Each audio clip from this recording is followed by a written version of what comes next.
Campus, आपकी सफलता हमारा संकल्प। Good morning students. आज भी मैं कुछ नए और इंटरेस्टिंग करंट अफेयर्स के साथ हाजिर हूँ।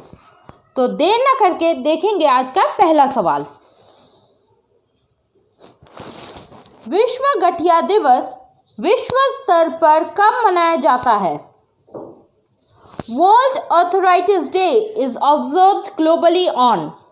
हमारे ऑप्शंस हैं 11 अक्टूबर, 12 अक्टूबर, 10 अक्टूबर, 14 अक्टूबर। हमारा आंसर है 12 अक्टूबर। हर साल 12 अक्टूबर को विश्व स्तर पर विश्व गठिया दिवस यानी वर्ल्ड आर्थराइटिस डे मनाया जाता है। यह दिन लोगों में गठिया के बारे में जागरूकता बढ़ाने के लिए मनाया जाता है, जो सूजन की ऐसी अवस्था है जिसमें जोड़ों में दर्द और कठोरता का कारण बनती है, जो उम्र के साथ बढ़ सकती है। जानते हैं इस दिन का इतिहास। इस दिन की शुरुआत गठिया के बारे में जागरूकता फैलाने और नीति निर्माताओं को गठिया की समस्या को कम करने में मदद करने के लिए प्रोत्साहित करने के लिए 1996 में आर्थराइटिस और रूमेटिज्म इंटरनेशनल यानी ARI द्वारा की गई थी। आर्थराइटिस क्या है?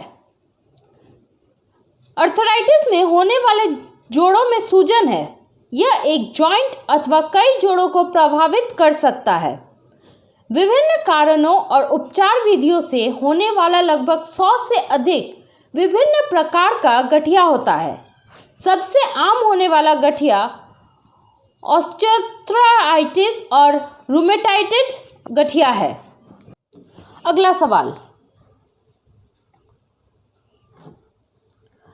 पुरुषों के 2020 फ्रेंच ओपन खिताब किसने जीता? Who won the men's 2020 French open title? हमारे ऑप्शंस हैं राफेल नाडल, नोवाक जोकोविच, एंड्रियास मीस, टीमिया बेबोस। हमारा आंसर है राफेल नाडल। राफेल नडाल ने नोवाक जोकोविच को हराकर पुरुषों का साल 2020 का फ्रेंच ओपन खिताब जीत लिया है। यह उनका 13वां फ्रेंच ओपन पुरुष एकल खिताब और 20वां ग्रैंड स्लैम खिताब है। वुमेन सिंगल में पोलैंड की ईगा स्विटेक ने इस चैंपियनशिप के इतिहास में खिताब जीतने वाली सबसे कम उम्र की महिला खिलाड़ी बनकर इतिहास रच दिया है। उन्होंने संयुक्त राज्य अमेरिका की सोफिया केनिन को हराकर एकल ग्रैंड स्लैम जीतने वाली पहली पॉलिश टेनिस खिलाड़ी बन गई है। अगला सवाल। 2020 एफएल ग्रैंड प्रिक्स किसने जीता है? Who won the 2020 Eifel grand prix? हमारे ऑप्शंस हैं Daniel Ricciardo, Rafael Nadal, Lewis Hamilton. इनमें से कोई नहीं। हमारा आंसर है Lewis Hamilton. Racer Lewis Hamilton, जो ब्रिटेन के मर्सिडीज ग्रेट राइडर है, ने जर्मनी में नूरबर्ग के नूरबर्गिंग में आयोजित 2020 एफएल ग्रैंड प्रिक्स जीत ली है। यह हैमिल्टन की इस सीजन की 7वीं जीत और करियर की 91वीं जीत है, जिस मुकाम तक अब तक केवल माइकल शूमाकर पहुंच पाए हैं। इस रेस में मैक्स वर्स्टापेन, जो नीदरलैंड के रेड बुल राइडर हैं, दूसरे स्थान पर रहे और डैनियल रिकार्डो, जो ऑस्ट्रेलिया के रेनॉल्ट राइडर है, तीसरे स्थान पर रहे। यह रेस वर्ष 2020 की फार्मूला 1 वर्ल्ड चैंपियनशिप की 11वीं रेस है और यह एफएल ग्रैंड प्रिक्स के इतिहास की पहली रेस है। अगला सवाल। स्वामित्व योजना के तहत संपत्ति कार्ड के भौतिक वितरण का कार्यक्रम किसने शुरू किया है? Who has launched the program of physical distribution of property cards under the स्वामित्व स्कीम? हमारे ऑप्शंस हैं अमित शाह, एम वेंकैया नायडू, नरेंद्र सिंह तोमर, नरेंद्र मोदी। हमारा आंसर है नरेंद्र मोदी।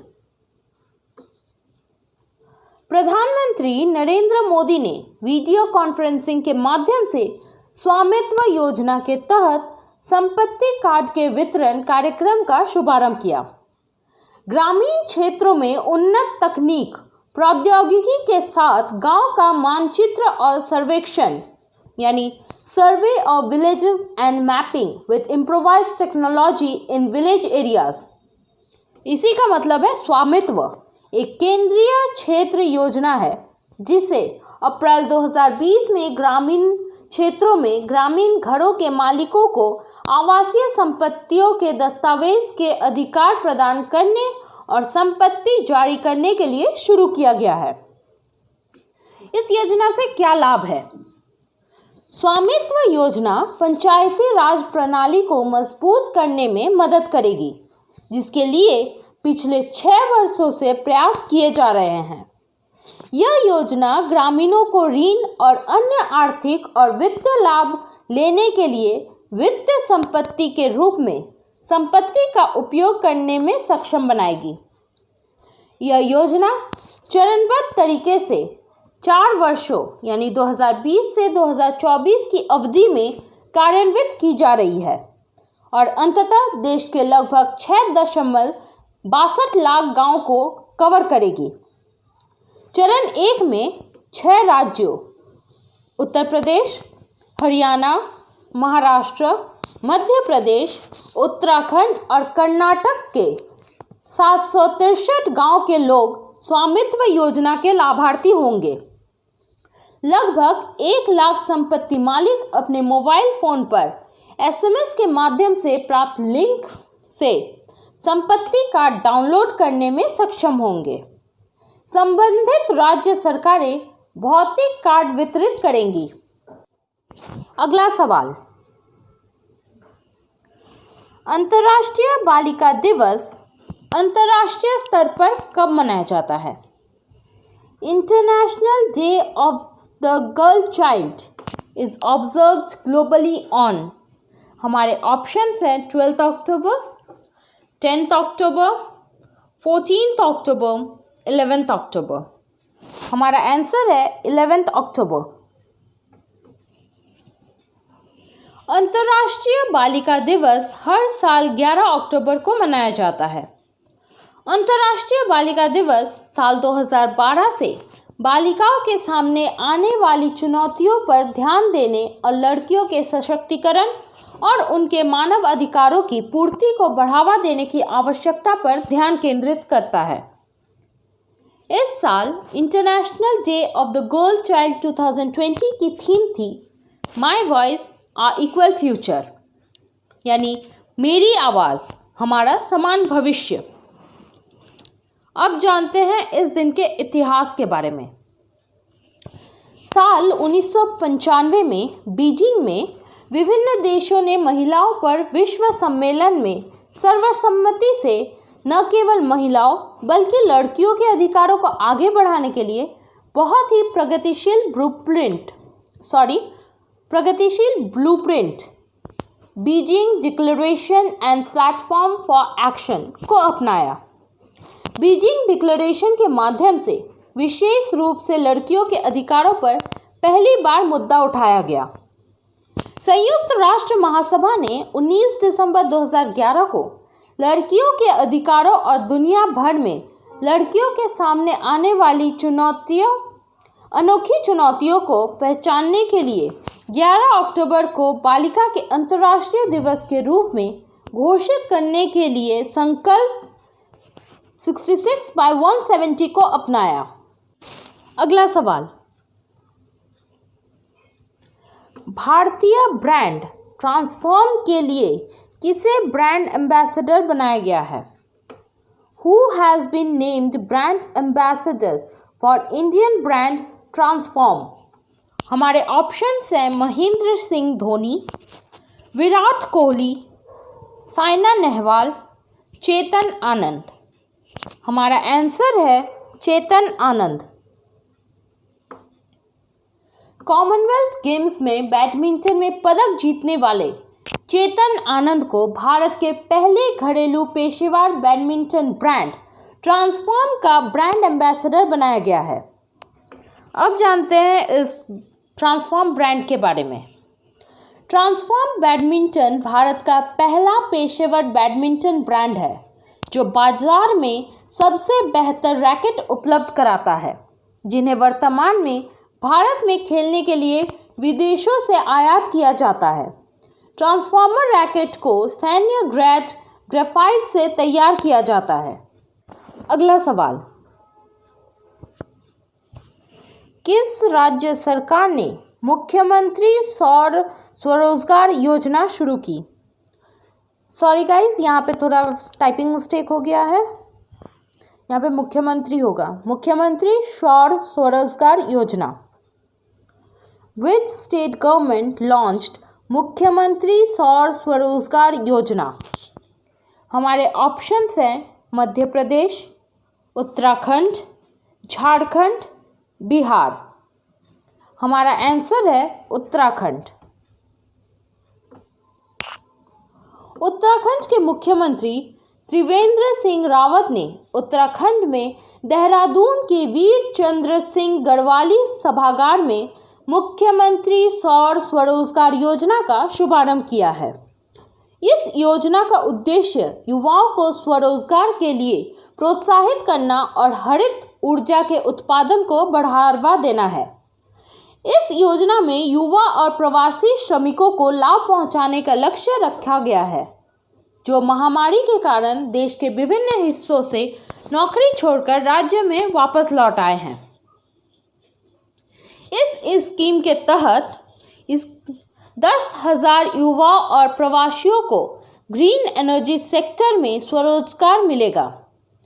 लक्षित लाभार्थियों को प्रत्येक को 25 किलोवाट के सौर संयंत्र आवंटित किए जाएंगे।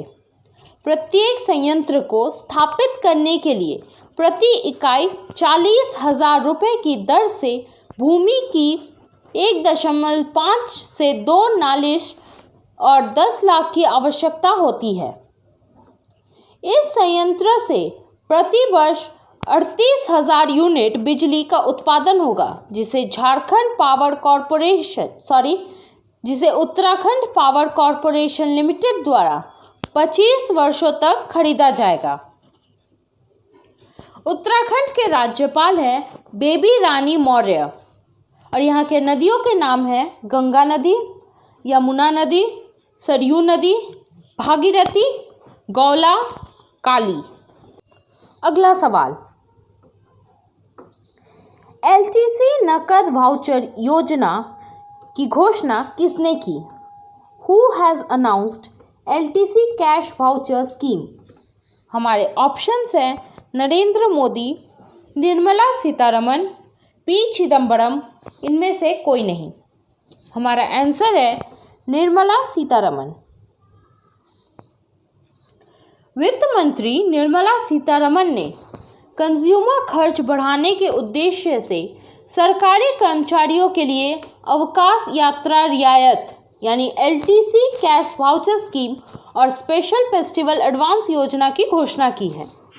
उन्होंने उपभोक्ता खर्च और पूंजीगत व्यय के बारे में प्रस्तावों की भी घोषणा की। उपभोक्ता खर्च के तहत उन्होंने 2 प्रस्तावों की घोषणा की, एलटीसी कैश वाउचर योजना और स्पेशल फेस्टिवल एडवांस योजना। अब जानते हैं एलटीसी कैश वाउचर स्कीम के बारे में। केंद्र सरकार के कर्मचारियों को 4 साल के ब्लॉक में अवकाश यात्रा रियायत यानी एलटीसी मिलती है। इनमें से एक उनकी पसंद की जगह और एक उनके मूल शहर अथवा या दोनों उनके मूल शहर के लिए। इसके तहत वेतन और पात्रता के तहत हवाई अथवा रेल किराया दिया जाता है। इसके अलावा 10 दिनों के वेतन पर छुट्टी का भुगतान किया जाता है। हालांकि वर्तमान में चल रहे कोविड-19 महामारी के कारण 2018 से 21 वर्ष ब्लॉक में कर्मचारी एलटीसी का लाभ नहीं उठा पाएंगे। 2018 से 21 के दौरान एक एलटीसी के बदले में कर्मचारियों को नगद भुगतान किया जाएगा। अवकाश नगदीकरण पर पूर्ण भुगतान होगा और पात्रता की श्रेणी के आधार पर 3 स्लैब के अनुसार किराया का भुगतान किया जाएगा। इसके अलावा किराया भुगतान पर कोई टैक्स नहीं लगेगा। इस योजना का विकल्प चुनने वाले एक कर्मचारी को एलटीसी वाउचर स्कीम में 31 मार्च 2021 से पहले छुट्टियों के बदले कर्मचारी रेल या हवाई किराए के 3 गुना के बराबर वैल्यू का गुड्स या सर्विसेज खरीदना होगा। इन वाउचर का इस्तेमाल सिर्फ ऐसे गुड्स या सर्विसेज के लिए किया जा सकता है जिन पर 12% या उससे ज़्यादा जीएसटी लगता है। कर्मचारियों को अपने खर्च के साथ जीएसटी बिल भी पेश करना होगा। वित्त मंत्री ने कहा कि अगर केंद्र सरकार के कर्मचारी इसका विकल्प चुनते हैं तो इस योजना पर 5,675 करोड़ रुपए खर्च होंगे। हालांकि पीएसबी और पीएसयू कर्मचारियों के लिए इसकी लागत 1900 करोड़ रुपए होगी। सीतारमण ने अनुमान जताया कि इस योजना के लिए 50% राज्यों के साथ भी सरकार को उम्मीद है कि वो अर्थव्यवस्था में 9,000 करोड़ रुपए खर्च करेगी। अब वक्त है झारखंड करंट अफेयर्स का। नाबार्ड द्वारा झारखंड राज्य के कितने गांव में स्वच्छता साक्षरता अभियान की शुरुआत की गई है? हमारे ऑप्शंस है 50, 100, 200, 500। हमारा आंसर है 100। नाबार्ड द्वारा गांधी जयंती के मौके पर स्वच्छता साक्षरता अभियान का शुभारंभ किया गया है। कोविड-19 और स्वच्छता के विभिन्न पहलुओं को ध्यान में रखकर यह कार्यक्रम राज्य के 100 गांव में चलाया जाएगा। इस कार्यक्रम की शुरुआत हरलाजोड़ी ग्राम पंचायत से की गई है। नाबार्ड यानी national bank for agriculture and rural development, इसकी स्थापना 12 जुलाई 1982 को की गई थी और इसका मुख्यालय मुंबई में है। अगला सवाल, जियो माइनिंग फेस्ट खनन 2020 की शुरुआत किस विश्वविद्यालय में की गई है? हमारे ऑप्शंस है आईआईटी ISM धनबाद, बिरसा कृषि विश्वविद्यालय, रांची विश्वविद्यालय, बिरला तकनीकी प्रौद्योगिकी संस्थान। हमारा आंसर है IIT ISM Dhanbad. Society of mining, metallurgy और एक्सप्लोरेशन के आईआईटी ISM धनबाद चैप्टर की ओर से 9 अक्टूबर 2020 से 3 दिवसीय एनुअल जियो माइनिंग फेस्ट खनन 2020 की शुरुआत की गई थी। इस कार्यक्रम की शुरुआत सोसाइटी के अध्यक्ष रॉबर्ट W. सफर ने शुरू की थी। उन्होंने कहा कि यूएसए और भारत में दोनों जगह माइनिंग में इनोवेशन हो रहा है।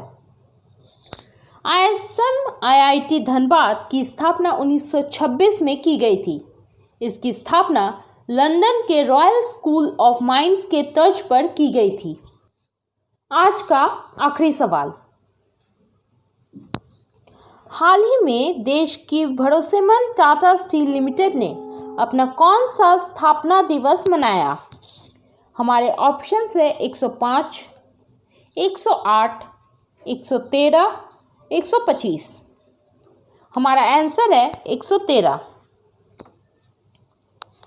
हाल ही में टाटा स्टील ने अपना 113वां स्थापना दिवस मनाया है। टाटा स्टील की स्थापना 26 अगस्त 1907 को हुई थी। पूर्व में Tata iron and steel company limited यानी टिस्को के नाम से जानने वाली कंपनी यह भारत के प्रमुख इस्पात कंपनी है। यह दुनिया की 5वीं सबसे बड़ी इस्पात कंपनी है।